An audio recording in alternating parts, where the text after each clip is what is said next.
আল্লাহর হাবিবকে রিসিভ করতেছে আর রান্না চলতেছে, ধোঁয়া উঠতেছে। খেজুর বাগানের মালিক আবু আইয়ুব আনসারীর বাড়িতে ঠিলার উপরে রান্না চলতেছে, যখন ধোঁয়া উঠতেছে, ধোঁয়া ওই ঠিলার নিচে হযরত আব্দুল্লাহ ইবনে সালাম, যিনি ইহুদিদের লিডার ছিলেন, আব্দুল্লাহ ইবনে সালাম ইহুদিদের লিডার, রইসুল ইহুদিয়িন, ইহুদিদের লিডার আব্দুল্লাহ ইবনে সালাম ওই নিচু এলাকার মধ্যে বাগানে খেজুর কাটতেছে। সেখান থেকে ছায়া দেখে ওই টিলা বাড়ির উপরে ধোঁয়া দেখা যায়। কারণ কি? এখানে মেজবানের রান্না হয়। কারণ কি? এই বাড়িতে কোনো বিয়ে শাদী কিনা? আবু আইয়ুব আনসারী তো আমার বাল্য বন্ধু, আমারে দাওয়াত দিল না, তার বাড়িতে কিসের অনুষ্ঠান, দেখে আসো। আব্দুল্লাহ ইবনে সালাম খেজুর বাগানে খেজুর কাটতেছে। খেজুর কাটার ধুম সিজন ছিল ওই সময়। নবী মদিনায় আসছেন, তিনি সংবাদ পাঠাইছে আমার দুস্তের বাড়িতে কিসের আয়োজন, দেখে আসো। তার মেয়ের বিয়ে নাকি ছেলের বিয়ে, আমার দাওয়াত দিল না কেন? গোলাম দৌড়ায় গেছে। গোলাম যায় পাহাড়ের উপর উঠে দৌড়ায় এসে কয়, স্যার এখানে কোনো বিয়ে শাদী নয়, মদিনার নবী রহমতুল্লিল আলামিন আপনার দুস্তের বাড়িতে তাশরীফ আনছে। আল্লাহু আকবার। আল্লাহ নবী মক্কা থেকে মদিনায় তাশরীফ আনছে। এই জন্য নবীর আগমন উপলক্ষে মেজবান চলতেছে, রান্না বাড়ার আয়োজন চলতেছে। আপনার দুস্ত আবু আইয়ুব আনসারীর বাড়িতে আব্দুল্লাহ ইবনে সালাম, কি কইলি নবী আইছেনি? আমার বন্ধু আমারে বললো না, কারণটা কি? এক দৌড় দিছে আব্দুল্লাহ ইবনে সালাম, ওই নিচা বাগান থেকে দৌড়ায় ঠিলার উপরে উঠছে, উঠা বাড়ির উঠানে যায় পড়ে গেছে। আর ফাঁফাইতেছে, দমের উপরে দম ফেলতেছে, আর বলতেছে, দুস্তরে আবু আইয়ুব, তোর বাড়িতে নবী আইলো, আমার তুই সংবাদ দিলেন না, কারণটা কি? আবু আইয়ুব আনসারী কই, তুই হইলে ইহুদি, আমি হইলাম মুসলমান, মুসলমানদের নবী এসে ইহুদিরে জানানোর তো কোনো প্রয়োজন মনে করি না। আব্দুল্লাহ ইবনে সালাম ডাক দেয়, কয়, হে আবু আইয়ুব আনসারী শোন, আমি তাওরাতের হাফেজ, তাওরাতের এমন কোনো পৃষ্ঠা খালি নাই যে পৃষ্ঠার মধ্যে এই নবীর কথা লেখা নাই। ওই মূসা নবী যাকে আল্লাহ তাওরাত দান করেছেন, ওই মূসা নবীর এত গল্প তাওরাতে নাই যত গল্প আখিরি নবীর আছে। আমি সারা জীবন যে নবীর গল্প শুনাইছি উম্মতরে, আজকে সেই নবী নি তোর বাড়িতে আইছে। আমি নবীর সাথে দেখা করতে আইছি, দেখা করার সুযোগ করায় দে। পয়সা থাকো তুমি, নবী অনুমতি দিলে দেখা করবা। আবু আইয়ুব আনসারী যায় কই, ইয়া রাসূলুল্লাহ, ইয়া হাবিবাল্লাহ, আমাদের মদিনার একজন শিক্ষিত মানুষ, উনি তাওরাত শরীফ তিনি এটা পুরো তাওরাতটা মুখস্থ। তাওরাত শরীফে 10,000 সূরা, প্রত্যেকটা 1000 সূরা, কয় হাজার সূরা? 1000 সূরা তাওরাতের মধ্যে, প্রত্যেকটা সূরার মধ্যে আয়াত 1000, যেরকম সুবহানাল্লাহ। বা আমাদের কোরআন শরীফের মধ্যে মাত্র 100 কয়টা সূরা? 114টা সূরা। আবার কোন সূরার মধ্যে আয়াত 3টা আছে, আছে কিনা? ইন্না আতাইনাকাল কাউসার ফাসাল্লি লিরাব্বিকা ওয়ানহার ইন্না শানিয়াকা হুয়াল আবতার। আল্লাহু আকবার, সামি আল্লাহু লিমান হামিদা। জুতারি খুলতে খুলতে ইমাম সাহেব রুকুতে গেছে মাগরিবের টাইমে, হয় না? জুতারি খুলতে খুলতে মসজিদে ঢুকতে ঢুকতে ইমাম সাহেব রুকুতে গেছে। কি লিগা? সূরা পড়ছে বড়টা, 3 আয়াতলা। কোনটা? সূরা কাউসার। ঠিক কিনা? ঠিক কিনা? ও বন্ধু, বলতেছিলাম কোরআনের মধ্যে সূরা মাত্র 114টা, কোন সূরার মধ্যে আয়াত আছে মাত্র 3টা, 4টা, 5টা, এমন আছে। অথচ তাওরাতের মধ্যে সূরা হলো 1000, প্রত্যেকটা সূরার মধ্যে আয়াত 1000 করে, কোনো কম বেশি নাই। সুবহানাল্লাহ। এই পুরা তাওরাতটা মুখস্থ ছিল আব্দুল্লাহ ইবনে সালামের। এই আব্দুল্লাহ ইবনে সালাম ডাক দেখো, দুস্ত আবু আইয়ুব আনসারী রে, দিনের নবী তোর বাড়িতে আইছে, আমার নবীর সাথে একটু সাক্ষাৎ করায় দে। আবু আইয়ুব আনসারী কো, আমি আগে অনুমতি লই, নইলে তুই পারবি না যাইতে। যায় বলতেছে, রসুল গো, আমগো মদিনার অত্যন্ত শিক্ষিত মানুষ, তাওরাত যার বিনা লোকমায় মুখস্থ, এমন একজন শিক্ষিত মানুষ, ওনার নাম আব্দুল্লাহ ইবনে সালাম, আপনার সাথে একটু দেখা করার জন্য আইছে, বাগানে খেজুর খাটা থুই আইছে। নবী ডাক দেখো, আইতে দে, আইতে দে। আব্দুল্লাহ ইবনে সালামের নাম আমি মক্কা শরীফ থেকেই শুনছি। আল্লাহু আকবার। আব্দুল্লাহ ইবনে সালাম শিক্ষিত, রইসুল ইহুদিন, ইহুদিদের লিডার। আসতে দে, এর নাম তো আমি আগেই শুনছি। আল্লাহু আকবার। আবু আইয়ুব আনসারী কো, দোস্ত যা, এই ভাই রাস্তা করেন তো, রাস্তা করেন। এদিক দিয়ে আব্দুল্লাহ ইবনে সালাম যাবে নবীর কাছে, যেরকম আল্লাহু আকবার। সাহাবায়ে কেরাম রাস্তা করে দিলাম, আব্দুল্লাহ ইবনে সালাম এক দৌড় দিয়া নবীর কিনারে যায়া দাঁড়াইছে। আল্লাহর নবী ডাক দিয়ে কয়, আনতা আব্দুল্লাহ ইবনে সালাম, তুমি কি আব্দুল্লাহ ইবনে সালাম? কয় নাম, হ্যাঁ আমি আব্দুল্লাহ ইবনে সালাম। ফদ্দল, বসো বসো। রসুল কয় বসো। আব্দুল্লাহ ইবনে সালাম কয়, নবী গো আমাকে বসতে কয়েন না, আমি এই নুরানি চেহারাটা প্রাণ ভরে দেই খেলই, আমি আপনাকে কলিজাটা ঠান্ডা করে দেই খেলই। আল্লাহ নবীর দিকে তাকায় আর কলিজা ঠান্ডা করে ধরে আল্লাহু আকবার। নবীজির মাথার থেকে পাও পর্যন্ত 3 বার তাকাইছে। কয়বার? 3 বার মাথার থেকে পাও পর্যন্ত। আব্দুল্লাহ ইবনে সালাম নবীর দিকে তাকাইছে, তাকায় কয় ওয়াল্লাহ ওয়াল্লাহ ওয়াল্লাহ, খোদার কসম রে মদিনাবাসী, খোদার কসম রে মদিনাবাসী, লাইসা হাযাল ওয়াজহু ওয়াজহু কাযযাব, এই চেহারা কোনোদিন মিথ্যাবাদীর চেহারা হতে পারে না। আল্লাহু আকবার। ও মদিনাবাসী, কপাল পোড়া মক্কার মক্কার বেঈমানেরা মিথ্যাবাদী বলে নবীরে তাড়িয়ে দিয়েছে। খবরদার এই কথা তোরা কেউ বলিস না, এই চেহারা কোনোদিন মিথ্যাবাদীর চেহারা হতে পারে না। ওয়াল্লাহ, কসম খায়া বলছি, ওয়াল্লাহ লাইসা হাযাল ওয়াজহু ওয়াজহু কাযযাব, খোদার কসম রে মদিনাবাসী, এই চেহারা মিথ্যাবাদীর চেহারা নয়। আল্লাহ নবী ডাক দেখো, আব্দুল্লাহ তুমি প্রথম দেখছো নাকি আমার আগেও দেখছো? আর জীবনে কোনোদিন দেখি নাই গো নবীজি। তুমি জীবনে প্রথম দেখা কেমনে বুঝলা এই চেহারাটা মিথ্যাবাদীর চেহারা নয়? আল্লাহু আকবার। আব্দুল্লাহ ইবনে সালাম কয়, ইয়া রাসূলুল্লাহ আপনি হয়তো জানেন না, আমার সিনার ভিতরে তাওরাত শরীফ, আল্লাহু আকবার, তাওরাতের মধ্যে এমন কোনো পৃষ্ঠা নাই যেখানে আপনার সিমটনগুলো দেওয়া নাই।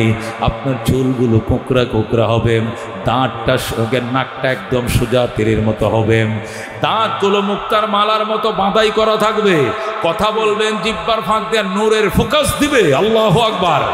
আপনার এমন কোনো সিমটন নাই যা তাওরাতের মধ্যে বলা নাই। আর গোটা তাওরাত আমার সিনার ভিতরে মুখস্থ।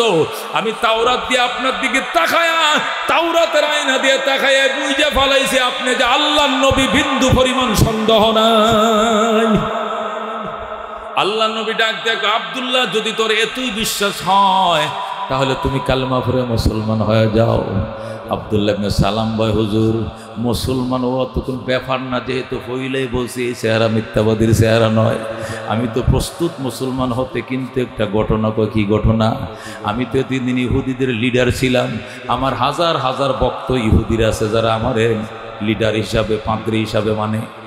আমি কি মুসলমান একা হব নাকি সব ভক্তদেরকে নিয়ে হব? কোনটা হইলে ভালো হয়? রসুলকে একা হইও না, সবাইকে খেজুর বাগান থেকে নিয়ে আসো, একসাথে মুসলমান হও। আল্লাহু আকবার। আব্দুল্লাহ ইবনে সালাম কো, ঠিক আছে হুজুর আমি আনতে যাই। আব্দুল্লাহ ইবনে সালাম এক দৌড় দিছে, বাগানে যায়। ও খেজুর কাটন নেই ইহুদির দল, হন যে নবীর গল্প সারা জীবন তোদেরকে শুনাইছি, এই নবী মদিনায় তশরিফ আনছে, খেজুর জীবন ভর কাটতে পারবে, নবী পাইতি না, নবী দেইখা যা। বলেন আল্লাহু আকবার। যেই মাত্র বলছে আয় নবী দেইখা যা, সব ইহুদিরা খেজুর কাটা বাদ দিয়া দা কোরাল রাইখা সব দৌড়ানো শুরু করছে আব্দুল্লাহ ইবনে সালামের সাথে। আইসা নবীর দুয়ারে পড়ছে, পইরে বলতেছে, ইয়া রাসূলুল্লাহ, ইয়া হাবিবাল্লাহ, আমি তো তাওরাতের হাফেজ, তাওরাতের সিমটন দিয়ে বুঝে ফেলাইছে আপনি আল্লাহর নবী, কিন্তু এগুলো সব কৃষক, এটি সব খেজুরের কৃষক, এরা তো আর তাওরাত পড়তে জানে না, তাওরাতের পড়ালেখা ওরা বুঝে না, এরা জানে না আপনি নবী কিনা। এই জন্য এদেরকে সাক্ষী রেখে আপনার কাছে 3টা প্রশ্ন করব, আপনি যদি উত্তর দিতে পারেন আমি প্রথম কালমা পড়ে মুসলমান হব।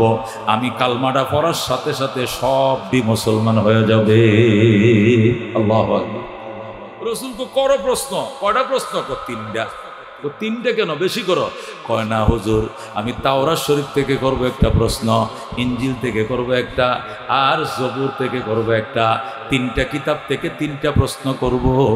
যদি আপনি সঠিক উত্তর দিতে পারেন তাহলে আমি প্রথম কালমা পড়ে মুসলমান হব, এরপরে আমার এই হাজার হাজার ভক্ত সব মুসলমান হয়ে যাবে। রসুল করো, অসুবিধা নাই। হুজুর 1 নম্বর প্রশ্ন আপনার কাছে, আপনি বলেন তো দেখি জান্নাতীরা যখন জান্নাতে যাবে, জান্নাতে যাওয়ার পর আল্লাহ রাব্বুল আলামিন জান্নাতীদেরকে একটা নাস্তা দিবেন। কি দিবেন? কোথাও বেড়াইতে গেলে হইলে তো বাদ দেয় না, হইলে বাদ দেয় যে আমি আইতে তো আমার বাদ দেয় না। কি দিছে? ফল ফ্রুট দিছে, নাস্তা দিছে। হুজুর ফল ফ্রুট আনি আনো, তো আনছে আপেল কেটে আনছে, এরপর আঙ্গুর আনছে, কমলা আনছে, আর কিতা কিতা আনছে, চা আনছে। কথা কোন ঠিক কিনা? এক জায়গায় গেলে পয়লা বাদ দেয় না নাস্তা দেয়? আল্লাহু আকবার। আব্দুল্লাহ ইবনে সালাম কয়, রাসূলুল্লাহ আপনার কাছে এক নম্বর প্রশ্ন, বোয়াল মাছের কলিজা দিয়ে কাবাব বানাইবো, ওই কাবাব দিয়া গোটা জান্নাতবাসীদেরকে একসাথে নাস্তা করাবে। আল্লাহু আকবার। যেই মাত্র আল্লাহর হাবিব উত্তর দিলেন, বুখারী শরীফের মধ্যে ঘটনা আছে, বুখারীতে 2য় খণ্ডে, যেই মাত্র আল্লাহর হাবিব উত্তরটা দিলেন, আব্দুল্লাহ ইবনে সালাম কয়, সাদ্দাকতা ইয়া রাসূলুল্লাহ, ওগো আল্লাহর হাবিব আপনি সত্যই বলেছেন। হা কাজা ওয়াজাদতু ফিত তাওরাত, আমি তাওরাত কিতাবে এমনই পাইছি। যেরকম আল্লাহু আকবার। অথচ আম্মু নবী তাওরাত কিন্তু পড়তে পারে নাই, উনি আগের কোনো কিতাব পড়ে নাই, কিন্তু টাস করে বলে দিছে। যেরকম আল্লাহু আকবার। এবার আব্দুল্লাহ ইবনে সালাম কয়, এই বক্তরা দেখছস কেমনে উত্তর দিতেছে, দেখছস উত্তর কেমনে দিতেছে, এটাই সেরা নবী। যেরকম আল্লাহু আকবার। 2 নম্বর প্রশ্ন, রাহমাতুল্লিল আলামিন সাল্লাল্লাহু আলাইহি সাল্লামকে 2 নম্বর প্রশ্ন করা হয়েছে, বিমা জায়াশবাহুল ওয়ালাদ ওয়াল ওয়ালিদা বিল ওয়ালিদাতা, কোন কারণে সন্তান বাবার মতো হয়, মায়ের মতো হয়? কোন কারণে সন্তান বাবার মতো হয় অথবা কি এর মতো হয়? মায়ের মতো হয়। অথবা এর ব্যাখ্যা হলো, কোন কারণে সন্তান মেয়ে হয়, কি কারণে সন্তান ছেলে হয়, অথবা কি কারণে সন্তান বাবার কালার পায়, কি কারণে সন্তান মায়ের আকৃতি কালার পায়।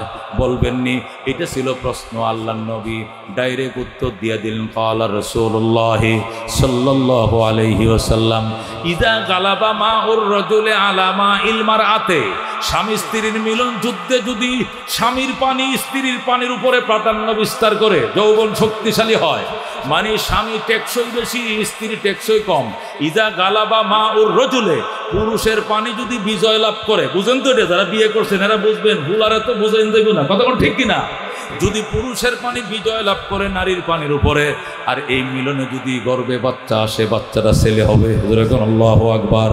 ওয়াইদা গালাবাত মাউল মারআতি আলা মাইর রাজুলে, আর যদি নারীর পানি প্রাধান্য বিস্তার করে পুরুষের পানির উপরে, পুরুষ টুক্কা দিয়ে আউট হয়ে গেছে, কিন্তু বেগম বড় শক্তিশালী, এই মিলনে যদি গর্ভে বাচ্চা আসে, বাচ্চাটা মেয়ে হওয়ার সম্ভাবনা বেশি। যেরকম আল্লাহু আকবার। যদি মেয়ে না হয় ছেলেও হয়, তাহলে মায়ের কালারটাই পাবে। যেরকম আল্লাহু আকবার। যদি ছেলেও হয় মায়ের চরিত্র পাবে, মায়ের কালার পাবে। বাপ কালো মা সুন্দর, ছেলে হইল সেটা সুন্দর হবে, বাবার কালার পাবে না, মায়ের কালার। কারণ যুদ্ধের মধ্যে মা বিজয় লাভ করেছিল। যেরকম আল্লাহু আকবার। আল্লাহর হাবিব যখন টাস করে উত্তর দিয়ে দিলেন, আপনারা বুঝতেন তো? ঘটনা বুঝছেন তো? ইশারা ইঙ্গিতে বললাম আর কি, এত খোলা বলার দরকার নাই।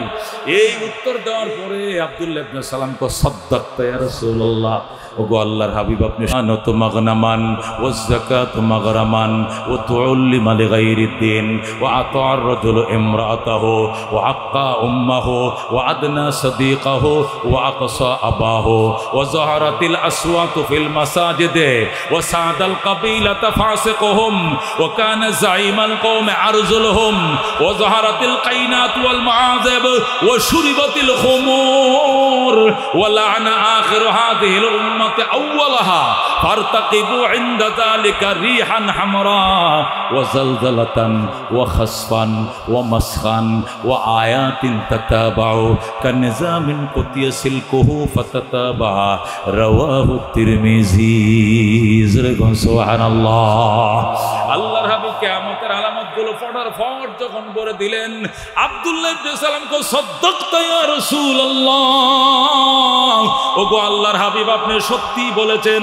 হা কাযা ওয়াজাদতু ফিজ জাবুরে, আমি আসমানি কিতাব জবুর কিতাবে এমনই পাইছি। আল্লাহু আকবার। নবী কো আরো প্রশ্ন করো। আব্দুল্লাহ কো, আল্লাহ দনে পড়ায় দেন, আশহাদু আল্লাহ ইলাহা ইল্লাল্লাহ ওয়া আশহাদু আন্না মুহাম্মাদান আবদুহু ওয়া রাসূলুহু। আব্দুল্লাহ ইবনে সালাম যখন মুসলমান হয়ে যায়, তার সাথে ওই বাগান থেকে খেজুর কাটা বাদ দিয়ে যারা আইছিল, এরা সব দিকে হুজুর আম গরু ফরান, আম গরু ফরান। সব ইহুদি নবীর কদমে পড়ে পড়ে আশহাদু আল্লাহ ইলাহা ইল্লাল্লাহ ওয়া আশহাদু আন্না মুহাম্মাদান আবদুহু ওয়া রাসূলুহু আল্লাহু আকবার। ও মুসলমান, সব ইহুদির কালমা পড়ে মুসলমান হয়ে যায়। আল্লাহ নবী সাল্লাল্লাহু আলাইহি সাল্লাম বলে, বাজান এবার বাগানে যাও, খেজুর কাটো। বছরে একটা ফসল, এই দেশে তো ধান হয় না, গম হয় না, শুধু খেজুর হয়। জুলাই মাস ছিল, নবী যখন মক্কা থেকে মদিনে আসছিলেন তখন জুলাই মাস ছিল, রবিউল আউয়াল মাস ছিল। জুলাই মাস ছিল, আরবি তো ছিল রবিউল আউয়াল, মাসটা ছিল জুলাই মাস। খেজুর কাটার মৌসুম ছিল। নবী বলে, আব্দুল্লাহ তোমরা যারা মুসলমান হইছো তোমাদের ফেশা কি হুজুর খেজুর কাটা, জলদি বাগানে যাও, খেজুর কাটো, গোলা বড়, খোরাকি উঠাও, ঋণ দোকান বাকি শোধ করো, এরপরে দেখা করতে আইসো। নবীর থেকে ছুটি নিয়ে তারা বাগানে যায় খেজুর কাটছে, সব খেজুর খাইটা গোলা বসছে, সারা বছরের খোরাকি উঠাইছে, দোকান বাকি পরিশোধ করছে, সব কিছু কমপ্লিট করে আবার নবীর সাথে সাক্ষাৎ করতে আইছেন। আব্দুল্লাহ ইবনে সালাম যখন আবার দীর্ঘদিন পর সাক্ষাতে আসলেন, নবী বলেন, আব্দুল্লাহ এত বছর ছিল ইহুদি, বুড়া বয়সে মুসলমান হইছ, কেমন লাগে ইসলামটা? হুজুর আলহামদুলিল্লাহ। কেমন চলছে ইসলামী জীবন? আলহামদুলিল্লাহ, খুব ভালো চলছে। আল্লাহু আকবার। রসুল বলেন, আব্দুল্লাহ মনে কিছু নিও না, ইসলামের সাথে তাওরাতের ধর্মের সাথে, ইহুদি ধর্মের সাথে ইসলামের সাথে সংঘাত হয় এমন কোনো বিধান আছে নি? হুজুর তেমন নাই, দুইটা বিধান বড় সাংঘর্ষিক হয়ে গেছে, এই নিয়ে বড় টেনশনে আছি। রসুল দুইটা বিধান কি? এক নম্বর হলো ইহুদি ধর্মের মধ্যে ছুটি ছিল শনিবার। কিবার? ইহুদি ধর্মের ছুটি দিন কি? শনিবার। এই জন্য শনিবার দিন নফল রোজা রাখতাম। ওই দিন গার্মেন্টস ফ্যাক্টরি ছুটি থাকতো। ওই জামানা যে গার্মেন্টস আছিল ওই ডিয়ারি আমগোটে না, এ সাভারের কালামপুরের ডিনা, ওই দেশের যে কর্মকাণ্ড ছিল। হুজুর আমাদের ইহুদি ধর্মের মধ্যে সাপ্তাহিক ছুটি ছিল শনিবার। এই জন্য শনিবারে ছুটি কাটতাম, এবাদতের দিন ছিল, এবাদত করতাম, গির্জায় যাইতাম, নফল রোজা রাখতাম। কিন্তু মুসলমান হয়ে দেখি মুসলমানদের সাপ্তাহিক ঈদের দিন হলো শুক্রবার। এমন লাগছে ফ্যাঁস, আমি কি শুক্রবারে রোজা রাখবো নাকি শনিবারে রাখবো? আমি বেশি আবাদত কি শুক্রবারে করব নাকি শনিবারে করব? এই পেছ লেগে গেছে। রসুল কয়, তুমি তাওরাতের হাফেজ, তুমি ইনজিলও পড়তে জানো, তুমি জবুরও পড়তে জানো, এখন তুমি কোরআনও শিখা শুরু করছো। তোমার মতো শিক্ষিত মানুষ মদিনা আরেকজন নাই, এত বড় জ্ঞানী মানুষ, তুমি বলো কি করলে ভালো হয়? হুজুর আমি যেটা বুঝি এটা হলো, এবাদত আগে রোজা রাখতাম নফল একটা শনিবারে, এখন থেকে রাখবো দুইটা, শনিবারেও রাখবো শুক্রবারেও রাখবো, যেটাই লেগে যায় দুইটাই রাখবো। কটা রাখবো? দুইটাই রাখবো। নবী ডাক দেখো, না না, শুক্রবার ধরো, শনিবার ছাড়ো, কমপ্লিট মুসলমান হয়ে যাও। মসজিদও যাইবা, আবার মন্দিরে তিলকও লাগাইবা, এই ফাইজলামি গ্রহণ হবে না। আছে কিনা আমগো দেশে? মসজিদেও যায়, আবার মন্দিরেও যায়, আছে কিনা? ধর্ম যার যার, উৎসব সবার। ও হারামজাদা, তোর কত কইছে কেটা? এ কে কইছে? ধর্ম যার যার, উৎসব তার তার। কত ঠিক কিনা? আমার ধর্ম আমার উৎসব, আমার উৎসবে কোন হিন্দু আসে নাই। আইসেন কোন হিন্দু? হাত বাড়ান। আইসেনি? আসে নাই। সুতরাং তুমি কোন লাজে, কোন বেহায়া, কোন বেলাজা হইলা তুমি তার দুর্গা পূজার মধ্যে সামনে বসে নাচ দেখো? কতক্ষণ ঠিক কিনা?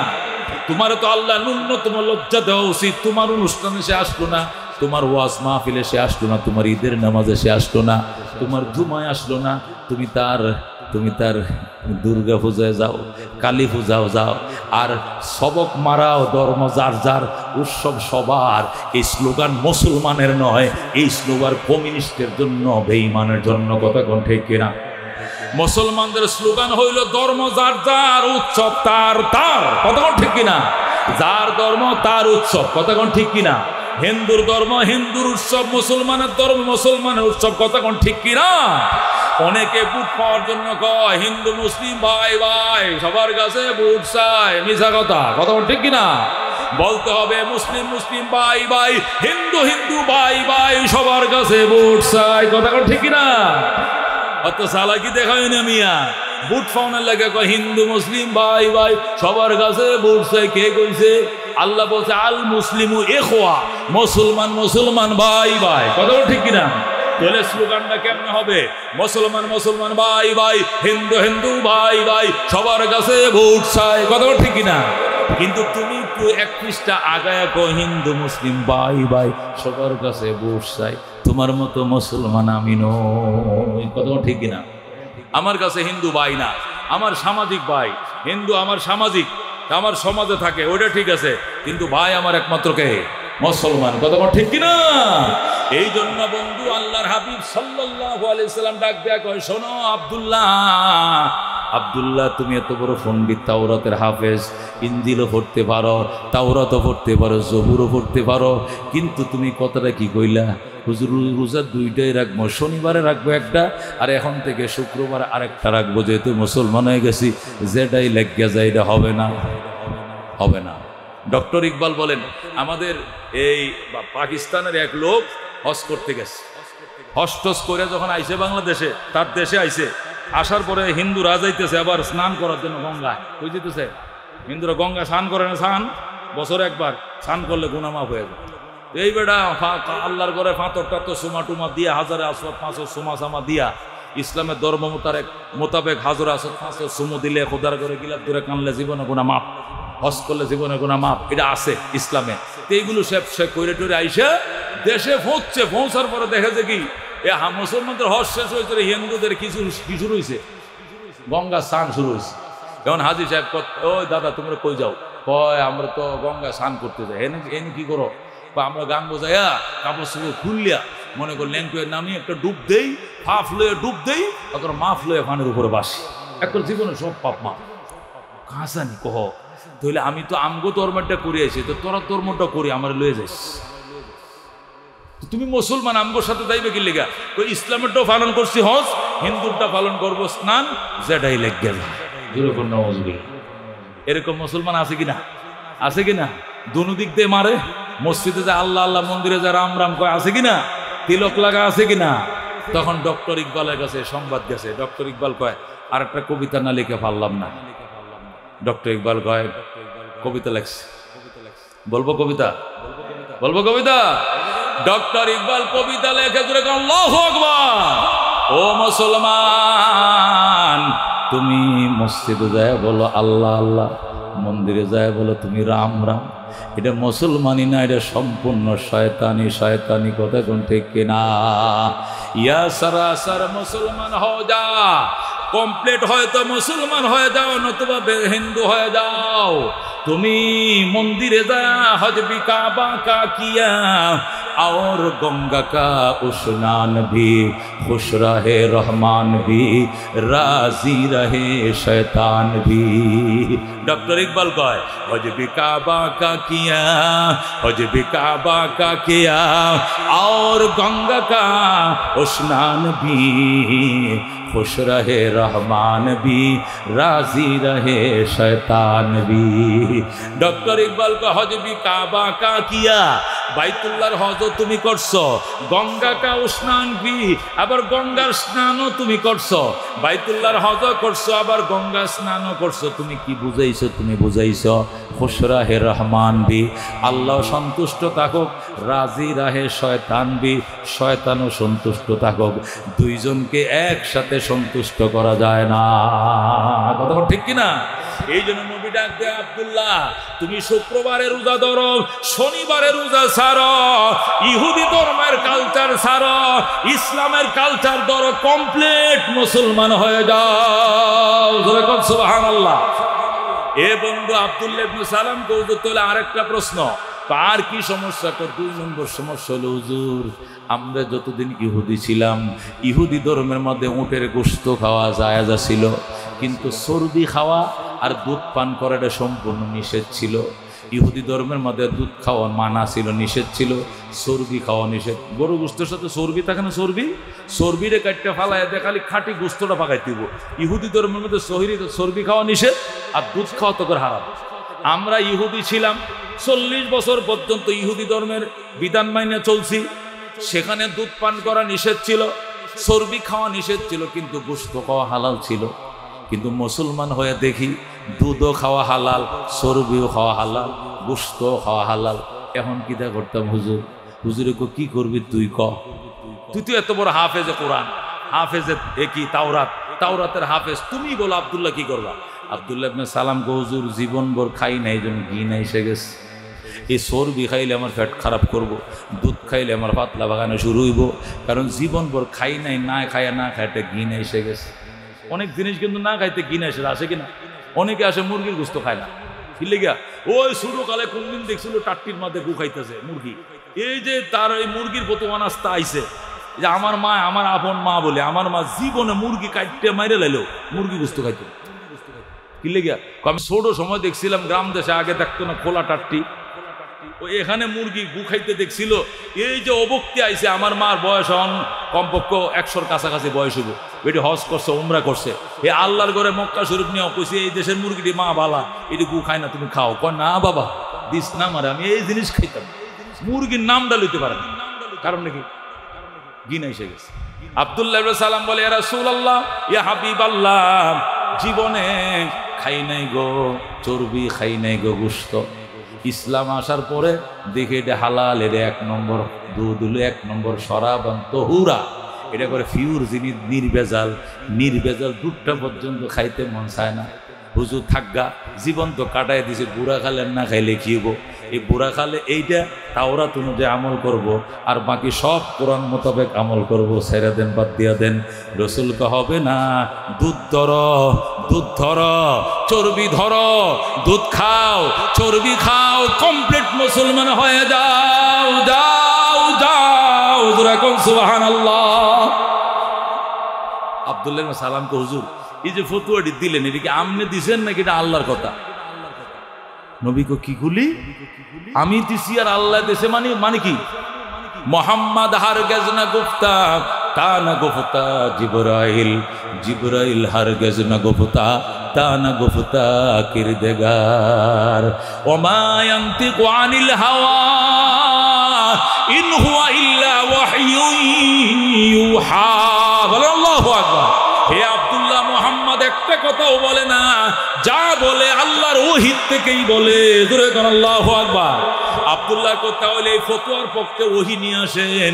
নবী কো জিবরাইল রে জলদি আয়, আমি যে 2টা ফতোয়া দিছি, একটা হলো শনিবার ছাড়ো, শুক্রবার ধরো, কমপ্লিট মুসলমান হয়ে যাও, আরেকটা হলো চর্বিও খাইতে হবে, দুধও খাইতে হবে, না খাইলে চলবে না, এর সমর্থনে আয়াত নিয়ে আও।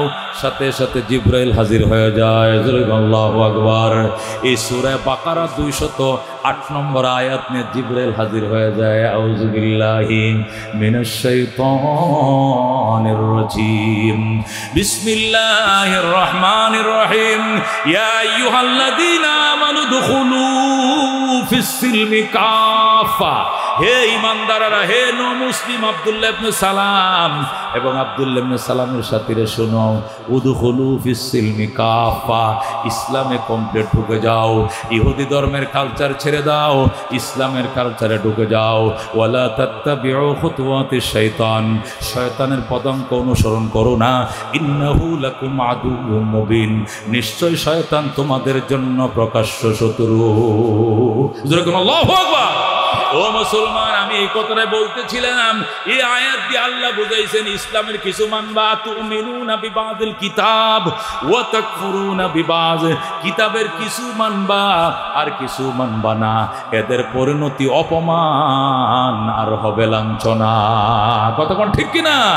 ইসলাম পূর্ণাঙ্গ মানতে হবে, পায়ের তালা থেকে মাথার তালা পর্যন্ত ইসলাম, ইস্তিনজাখানার থেকে বাইতুল্লাহর হজ পর্যন্ত ইসলাম, শিশু জন্ম নেওয়ার থেকে কবরে যাওয়া পর্যন্ত ইসলাম। কথা কোন ঠিক কিনা? শিশুরা জন্মের পরেই ডান কানে আজান দিয়েছ, বাম কানে একামত দিয়েছ, ইসলাম শুরু হয়েছে। এই শিশুরা 80 বছর দুনিয়াদারি করার পর নাতি পতিত হইয়া যখন কবরে যাবে, তখন ইসলাম, মিনহা খালাকনাকুম ওয়া ফিহা নুঈদুকুম ওয়া মিনহা নুখরিজুকুম তারাতান উখরা, বিসমিল্লাহ ওয়া আলা মিল্লাতি রাসূলিল্লাহ। কতক্ষণ ঠিক কিনা?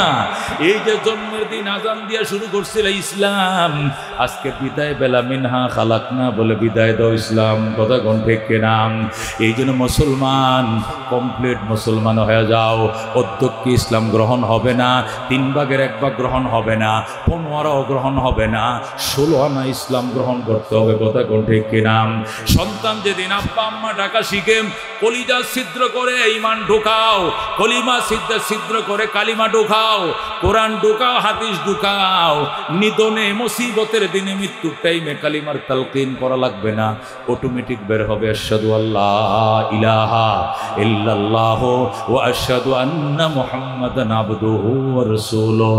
এই জন্য বাজান রে, তোমার ছেলেকে আয়া পাস করাও নাই কেন, বিএ পাস করাও নাই কেন, ইঞ্জিনিয়ার বানাও নাই কেন, চেয়ারম্যান মেম্বার বানাও নাই কেন, বিদেশ থেকে ডিগ্রি আনো নাই কেন, জিজ্ঞাসা করা হবে না। এ বে আই কম করো নাই, বি কম করো নাই, মাস্টার ডিগ্রি ফার্স্ট করো নাই, জিজ্ঞাসা করা হবে না। কিন্তু ছেলেকে কোরআন পড়াইলা না কেন, হাদিস পড়াইলা না কেন, হালাল হারাম শিখাইলাই না কেন, এই বলে তোমাকে এক পায়ে দাঁড় করায় জিজ্ঞাসা করবে কাঠগড়ায়। জবাব না দিয়ে একটা কদম সামনে বাড়তে পারবা না। ঠিক না? তোমার ছেলেই তোমাকে জাহান্নামে নেওয়ার জন্য যথেষ্ট হবে। সরাসরি বলবে রব্বানা আতিহিম জিফাইন মিনাল আযাব ওয়া লানহুম লানান কাবীরা। ইয়া আল্লাহ, আমার আব্বা আম্মাকে ডাবল শাস্তি দাও। আমি একা জাহান্নামে যাব না, আমি আমার মা বাবার সিনার মধ্যে ফাড়া দিয়া জাহান্নামে যাব। জোরে কোন নাউজুবিল্লাহ। ওই দিন রেহাই নাই রে বাবা, রেহাই নাই। যদি বাঁচতে চাও তো ছেলেকে আলেম বানাও, হাফেজ বানাও। ছেলেটা যায় নামাজে দাঁড়ায় বলবে কাতা সোজা করেন, এটা আমার বাবার লাশ, বাবার কাছে ফাওনা দাওনা থাকলে আমারে চায় আমি দিয়ে দিব। আর আসার আচরণে কষ্ট পায় থাকলে আল্লাহর হস্তে মাফ করে দিয়ে আমি মাপ চাইতেছি বাবার পক্ষ থেকে। কাতার সোজা করেন। এবার বাবার জানাজা। এই বলে সন্তান যখন আল্লাহু আকবার বলে সানা পড়বে, আরেকবার আল্লাহু আকবার দুরূদ পড়বে, এরপরে 3 নম্বর তাকবীর বলে যখন আল্লাহুম্মা গফিরলি হাইয়িনা ওয়া মাইয়িতিনা ওয়া শাহিদিনা বলে ডাক মারবে, আল্লাহ বলবে বান্দা আর কান্দিস না, আর কান্দা লাগবে না।